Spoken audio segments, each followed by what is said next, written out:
put that record on and suddenly I'm on the stage. I wear my t-shirt. Don't take a lot to get me out my head when I feel great. I don't care what they say. I shine. What's speeding up? It's fine. I'm gonna slow down. It's slow right. I'm gonna show out. 今次兩個長者帶埋一個老長者一齊前往沖繩。早上10點零鐘已經到達咗那霸機場，一個靚女司機嚟到接我哋，隨即展開旅程。呢個紙條就係海鹽祭嘅入場手帶，一年一度嘅海鹽祭好多人㗎，仲好熱鬧添。呢度唔可以自帶食物同飲品，要幫襯佢嗰啲檔攤或者係餐車，振興經濟嘛。有凳坐呢，門票就貴啲嘅，平啲嘅呢，自己響沙灘揾個位啦。大家響沙灘睇日落，等時間過，好準時啊！一到7點即刻燒煙花啦！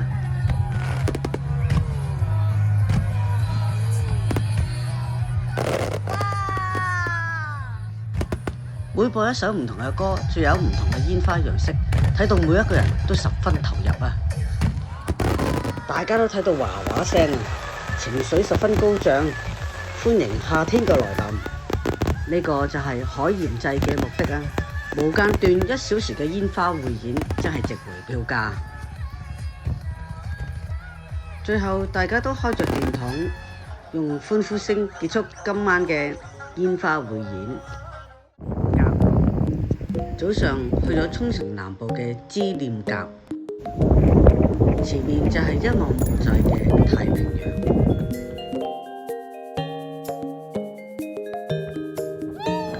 海風吹走咗我哋嘅年齡界限，大家嘅心情回復到青春歲月，喺度喪跑啊！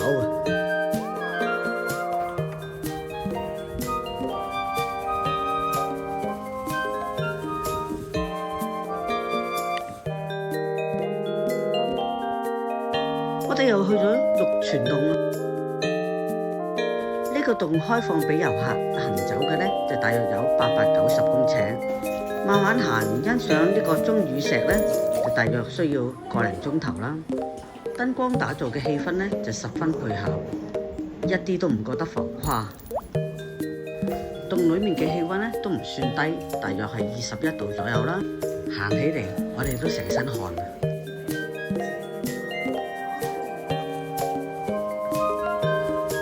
石敢當唔係人名嚟㗎，佢係沖繩放喺門口嘅守護石。玉泉洞除咗鐘乳洞之外，仲有黃國村毒蛇博物館、手工藝，例如吹玻璃或者攞珍珠，仲有一啲民族舞蹈，值得嚟啊！國際通係每一個遊客必到嘅打卡點，集合咗酒店啦、食肆、購物於一身。嗱，今晚咧我哋就嚟呢間居酒屋食飯啦。就有啦唱歌啊咁樣㗎啦。成個唱歌表演只係半個鐘頭，唱咗3首歌。大家一邊食一邊聽歌，氣氛都唔錯。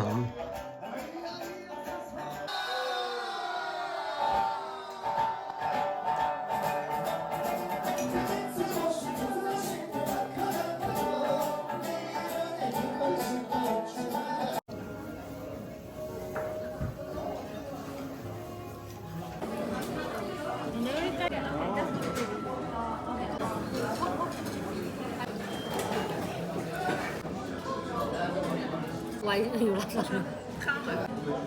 點解要話？有啲慢我哋。得未啊？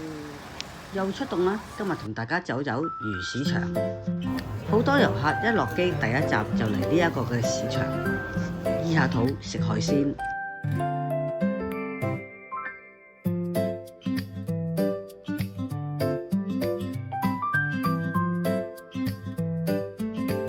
見得多啦。黃色蘿蔔，我哋係第一次見。仲有紫色嘅蘿蔔，都係第一次見。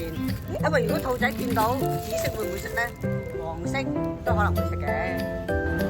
唔係買咗呢個原材料就去打毛皮。OK，呢個味道好咩？係咯，呢個蔬菜嚟嘅喎，我唔中意飲蔬菜。呢個係雜果啦，呢個係香蕉 blueberry，呢個咧，你咧？你飲嘅咩？呢個啦，呢個係咩？係 mix fruit 啊，係啊，pineapple 啊，影下佢，係咪？好。呢一個咧係一個 blueberry 好啦，出嚟啦，已經完成咗。好啦，而家我哋攞出嚟啦，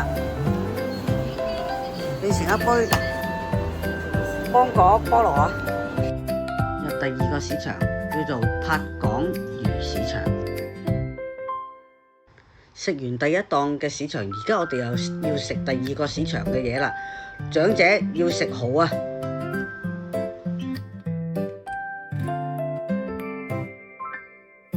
開餐啦，先食生蠔，每人有3隻，好肥美啊！一啖一隻，冇得頂啊，超好味啊！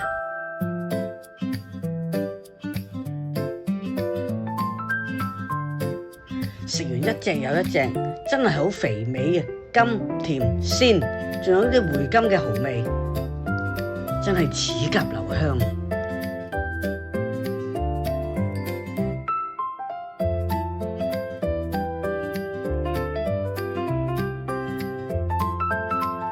揸車經過美軍嘅基地，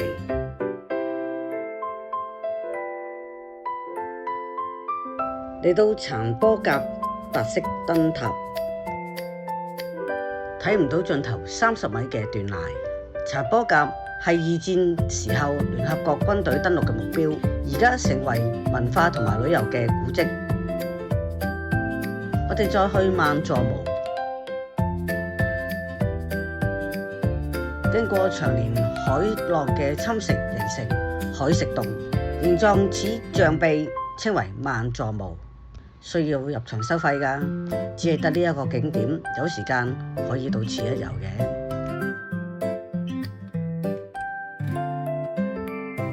去完萬座毛，就嚟呢4間嘅民宿睇睇啦。呢個民宿咧係我哋女司機咧有份經營嘅。由於因為咧租晒俾人啦，所以我唔能夠入裏面拍照。如果大家想去沖繩住下民宿咧，我可以提供資料俾大家，大家可以試下住呢度㗎。環境清幽又靚，位處恩納村，好方便㗎。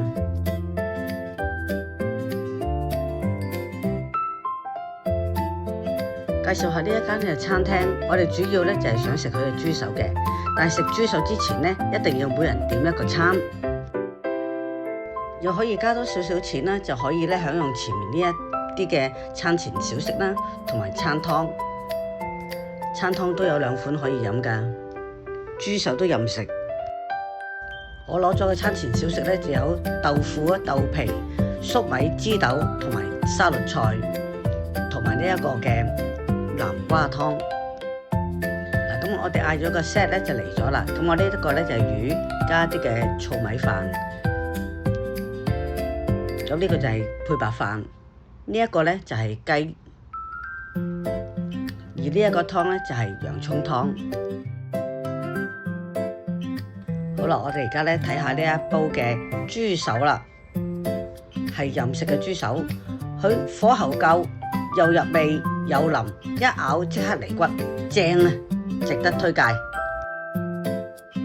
第一次嚟沖繩，一般人一定會嚟到美國村，七彩繽紛美式嘅建築物，同埋長長嘅海濱走廊，濃厚嘅美國情懷啊！入咗美國村，好似覺得自己響外國咁樣，同沖繩嘅環境文化咧係截然不同嘅，同時亦都充滿咗度假嘅風情。呢度咧影相嘅元素十分豐富，色彩鮮豔，值得到此一遊啊！最重要係唔使錢，免費啊嘛！呢度嘅裝飾咧就仍然係佈滿係聖誕節嘅氣氛，可能係俾美軍心靈上面對家鄉一種嘅思念啦。因為感恩節同埋聖誕節對美國人嚟講係一個大節日嚟嘅。我哋特登揸車去瀨長島搵呢一間餐廳，外面鳥語花香，入去裏面睇下先。裏面裝修精緻，台唔多，嚟食嘢嘅人都幾多㗎。餐廳嘅飲品咧都好 fresh 啊，而啲食物咧都好精緻，做得好靚，味道都唔錯。揸車嘅朋友可以嚟呢度試下㗎。晏晝我哋入住一間嘅酒店，嗰度有小型健身室，亦都有一啲嘅休憩嘅地方，適合親子活動。側邊仲有一啲賣小小嘅紀念品嘅地方。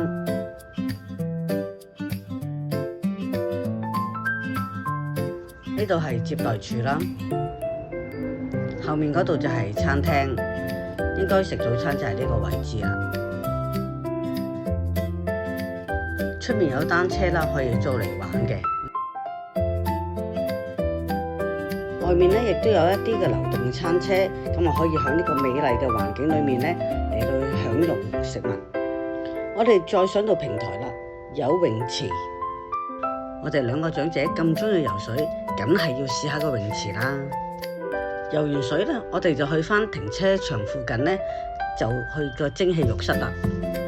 蒸完之後咧，出面有兩缸凍水，過下冷河先。哇，好凍啊！游完浸完之後，我哋就上房。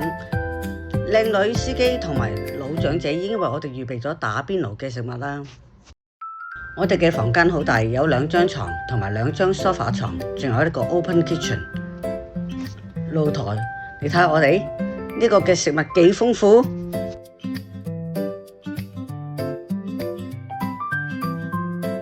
食飽之後，2個長者就去到酒店下面附近嚟到去散步下。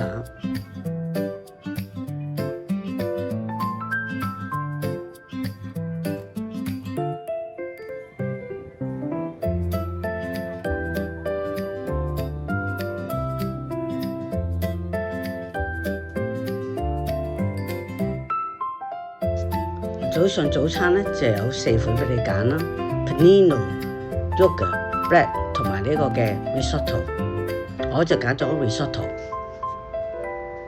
個麵包啦，呢個就係 panino。朝頭早我哋就去咗水族館啦，啱啱趕得切可以睇到第一場嘅海豚表演。唔知係咪太耐冇睇過海豚表演咧？覺得啲海豚好可愛啊！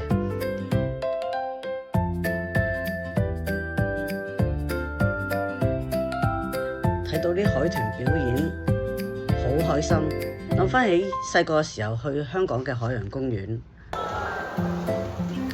又要回帶去翻青春歲月。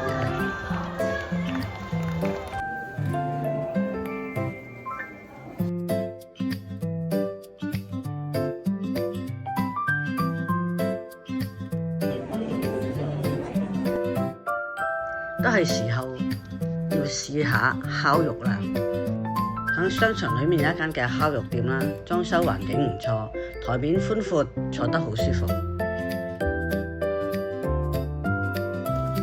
一款牛舌，裏面包咗葱嘅牛上肩、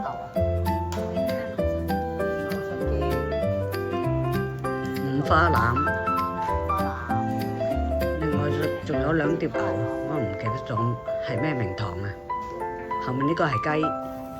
平時食牛舌咧係會覺得有啲韌同埋酥嘅，但係呢個牛舌咧入口即溶啊，又軟，裏面包咗啲葱，冇咁油膩添 ，very good。呢一個嘅飯咧就有點硬啦，個底就同埋有啲油膩，但係裏面咧就勝在啲料啊餡多啫。行程尾聲，一早去咗孤於離島。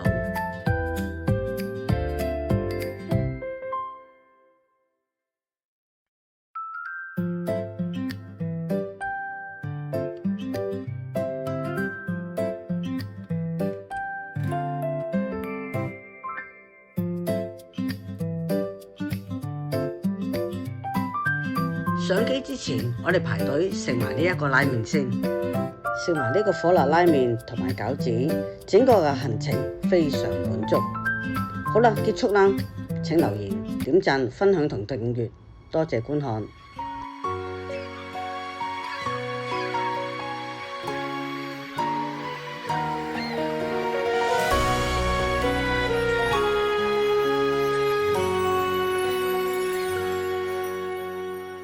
我爱拉萨的白云，还有丽江的雪景，迷人的埃菲尔铁塔。